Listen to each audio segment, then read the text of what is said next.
এক বুদ্ধিজীবী এক আলেম সাহেবকে বলল, হুজুর আপনারা যে এত পরকাল পরকাল করেন, পরকাল বলতে তো কিচ্ছু নাই।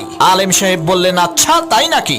বুদ্ধিজীবী বলল, হ্যাঁ। তখন আলেম সাহেব বললেন, আচ্ছা আমি যদি এখন বলি আপনার ব্লাড ক্যান্সার হয়েছে, আপনি কি বিশ্বাস করবেন? তখন বুদ্ধিজীবী বলল, আমারে কি পাগলে কামড়াইছে নাকি এই ফালতু কথা বিশ্বাস করব? তখন আলেম সাহেব বললেন, যদি এই কথাটা কোনো বিশেষজ্ঞ ডাক্তার অত্যাধুনিক যন্ত্রের সাহায্যে চেক আপ করে আপনাকে বলে, তখন কি আপনি বিশ্বাস করবেন? বুদ্ধিজীবী বলল, অবশ্যই বিশ্বাস করব। তখন আলেম সাহেব বললেন, আপনি ডাক্তারের কথা বিশ্বাস করবেন কারণ সে শরীরের বিশেষজ্ঞ, মানুষের দেহ সম্পর্কে সে ভালো জানে। তাহলে আলেমদের কথা বিশ্বাস করেন না কেন? তারাও তো আসমানি কিতাবের বিশেষজ্ঞ। কোরআন হাদিসের মাধ্যমে তারা পরীক্ষা করে বলেন যে পরকাল আছে, মৃত্যুর পরে আরেকটা জীবন আছে, জান্নাত আছে, জাহান্নাম আছে। তখন বুদ্ধিজীবী তার বুদ্ধি খাটাইয়া বলল, হুজুর আপনি ঠিকই বলছেন, আপনার কথা সত্য, পরকাল আছে।